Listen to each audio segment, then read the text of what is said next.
Hola, qué lindo poder comunicarnos a través de este medio y poder una vez más meditar en la palabra de Dios.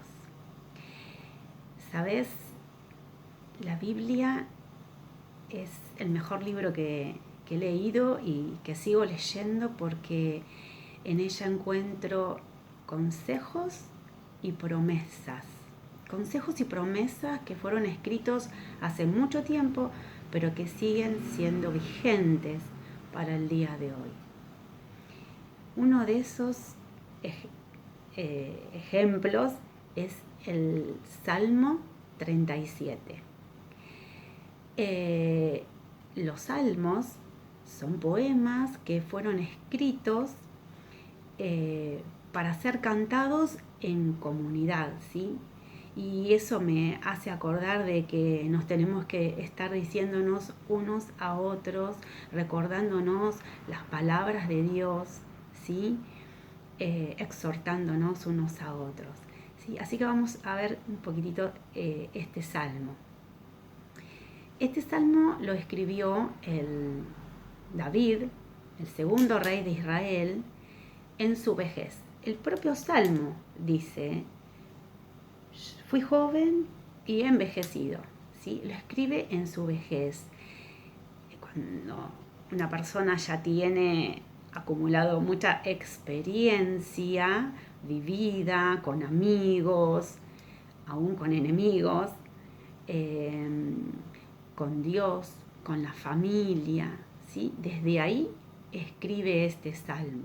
Si leemos todo el salmo, nos damos cuenta que David habla de dos tipos de personas y las podemos agrupar en las personas que sí tienen en cuenta a Dios en su camino y las personas que no tienen en cuenta a Dios. Y me llama la atención porque se refiere con distintos nombres a estos dos tipos de personas. Por ejemplo, las personas que no tienen en cuenta a Dios, David también las llama como malignos, los que hacen iniquidad, eso está en el versículo 1. En el versículo 12 habla de impíos, en el versículo 20 habla de enemigos de Dios, en el versículo 38 habla de transgresores, ¿sí? Y los nombres que le asigna a las personas que sí tienen en cuenta a Dios son, por ejemplo, los que esperan en Dios, eso está en el versículo 9, los mansos, en el versículo 11, íntegros, justos, hombre de paz, eso está en el versículo 37. También el salmista nos aconseja que no nos impacientemos, que no nos preocupemos, que no miremos el presente éxito de las personas que no tienen en cuenta a Dios. También nos dice que no les tengamos envidia ni que querramos imitar sus conductas, sabiendo que todo lo que tienen es temporal y pasajero. ¿Por qué nos dice esto? Porque tiene una consecuencia, que es la ira y el enojo, ¿sí? Fíjense en cómo dice el salmista: deja la ira, desecha el enojo, no te excites en manera alguna a hacer lo malo, porque estas emociones, estas reacciones, la ira y el enojo, nos alejan de Dios, no son fruto del Espíritu Santo. En cambio, por el contrario, como leemos en el versículo 37 de este Salmo 37, fácil de recordar, el salmista nos dice: considera al íntegro y mira al justo, porque hay un final dichoso para el hombre de paz. El salmista nos dice: considera y mira. Y yo busqué en el diccionario, a ver, ¿qué quieren decir estas dos palabras? teniendo en cuenta el contexto en que lo está diciendo. Y considerar, dice que es reflexionar con atención y detenimiento para formar una opinión sobre algo. Mirar es dirigir la vista hacia algo, buscar información sobre algo o alguien, ¿sí? Entonces el salmista también nos dice a lo largo de todo este poema quién es un hombre íntegro, un hombre justo, ¿sí?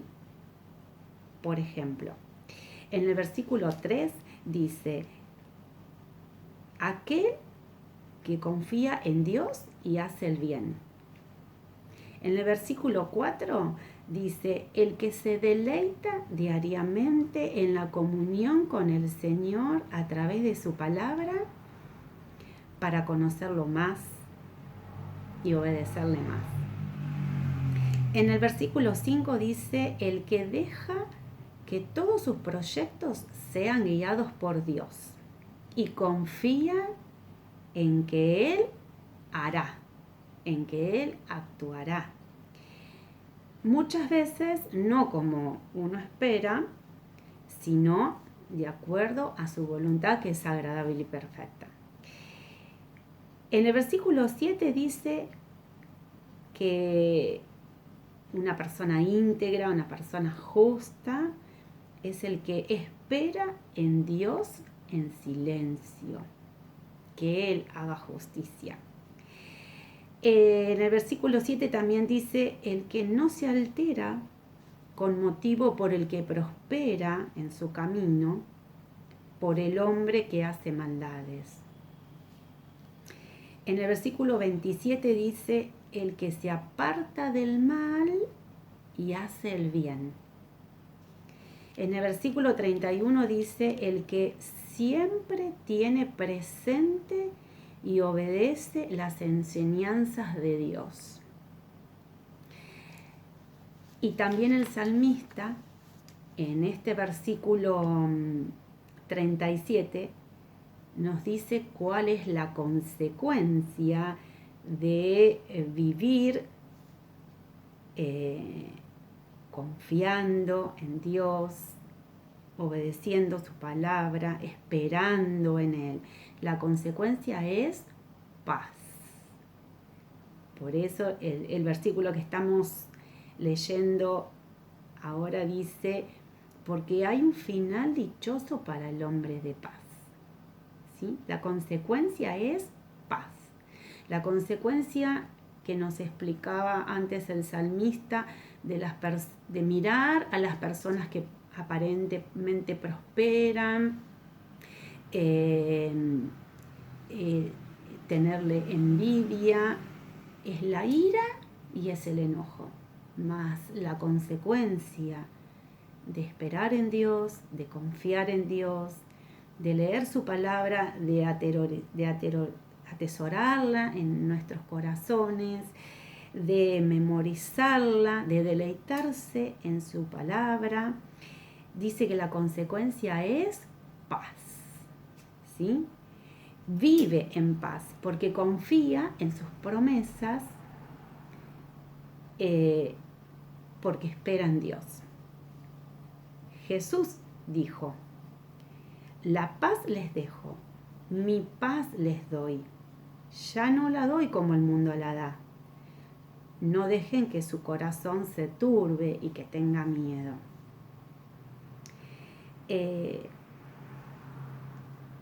Y la otra consecuencia que explica el salmista es que hay un final dichoso para este hombre íntegro, para este hombre que tiene en cuenta a Dios en sus caminos.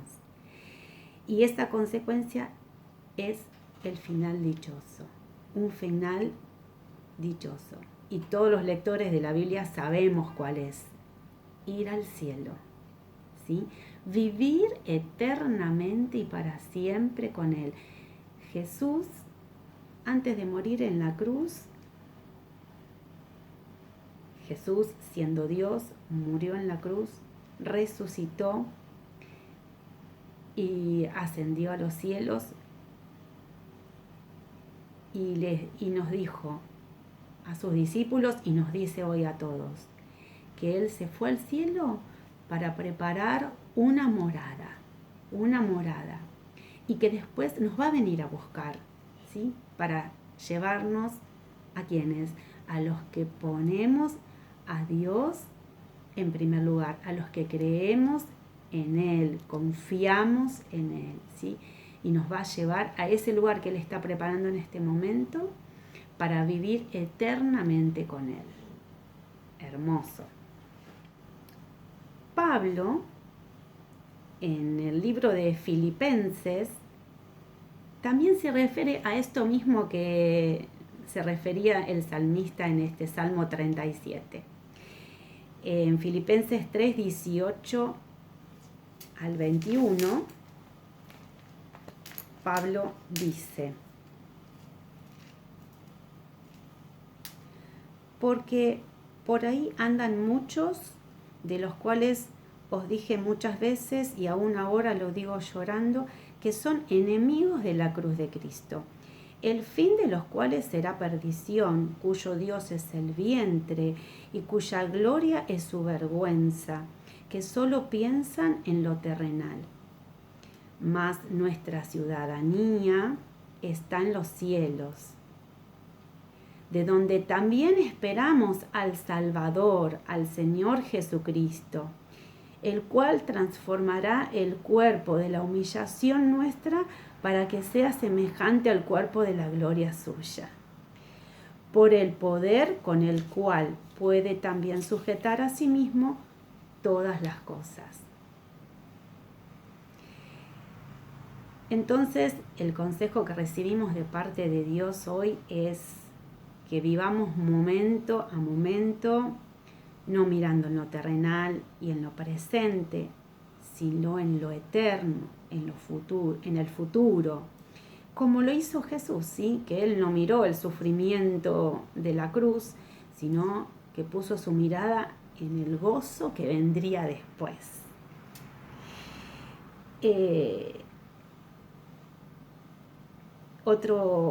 Otra enseñanza que sacamos es poniendo la mirada en Jesús, conociendo sus consejos a través de la lectura de su palabra, obedeciéndolo, deleitándonos en su palabra, en sus consejos, en sus promesas, creyendo sus promesas. Te leo un último versículo que resume un poquitito todo esto que estuvimos reflexionando.